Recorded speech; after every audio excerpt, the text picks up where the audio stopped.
ప్రభు అయిన యేసుక్రీస్తు నామములో మీకు సమాధానం కలుగునుగాక. షలోం. ఈ ఉదయకాల సమయంలో దేని గురించి మీరు ఆలోచన చేస్తున్నారు? కలవరపడుతున్నారా? దుఃఖపడుతూ ఉన్నారా?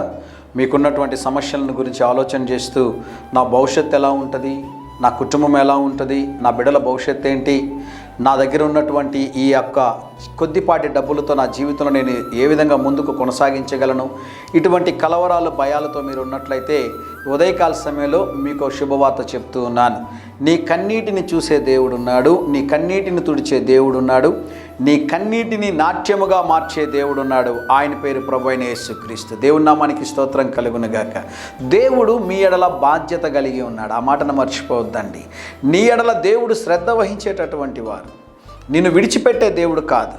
నిన్నెవరైతే ఏడిపిస్తున్నారో, నిన్నెవరైతే దుఃఖానికి గురి చేస్తున్నారో, ఎవరైతే నీ మీద నిందలు వేస్తున్నారో, ఎవరైతే నిన్ను అవమానపరుస్తున్నారో, కావాలని పని కట్టుకొని నిన్ను నాశనం చేయాలనుకుంటా ఉన్నారో, వారందరి మధ్యలో నీ యొక్క దుఃఖమును దేవుడు నాట్యముగా మార్చి వారందరూ ఆశ్చర్యపోయే రీతిగా దేవుడు ఒక అద్భుతం చేయబోతున్నాడు. భయపడొద్దు. కన్నీరు విడుస్తున్నావా? నాకెవరు లేరు అనుకుంటున్నావా? అయితే ప్రభు మాట్లాడుతున్నాడు. అయితే ఈ ఉదయకాల సమయం కొరకు ప్రభు మాట్లాడుతూ ఉన్నాడు.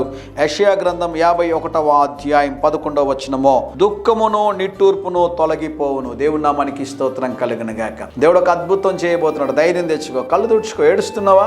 భయపడొద్దు, ఏడవద్దు. నీ హృదయంలో ఉన్నటువంటి దుఃఖము ఎరిగినటువంటి దేవుడు, నీ దుఃఖమును నాట్యముగా మార్చే దేవుడు ఈరోజు సూటిగా నీతోనే మాట్లాడుతున్నాడు. నాకు తెలుసు, నీకున్న కష్టం ఏంటో తెలుసు, నీకున్న బాధ ఏంటో తెలుసు, నిన్ను ఎవరు దుఃఖించేలాగా చేస్తున్నారో నాకు తెలుసు, నువ్వు ఎందుకు ఏడుస్తున్నావు ఆ సందర్భం నాకు తెలుసు. నేను ఒక అద్భుతం చేస్తాను, భయపడొద్దు. ధైర్యంగా ఈ దినాన్ని ఎదుర్కోండి. దేవుని సన్నిధి మీకు తోడుగా వచ్చునుగాక. ప్రియ పరలోకపు తండ్రి, ఈ ఉదయకాల సమయంలో మా ప్రియులు తలపెట్టుచున్న కార్యములన్నిటిలో జయమును అనుగ్రహించుమని, కన్నీటిని తుడుస్తానని ప్రభువా మీరు ఇచ్చిన వాగ్దానాన్ని నెరవేర్చుమని యేసు నామములో ప్రార్థిస్తున్నాము తండ్రి. Amen, amen.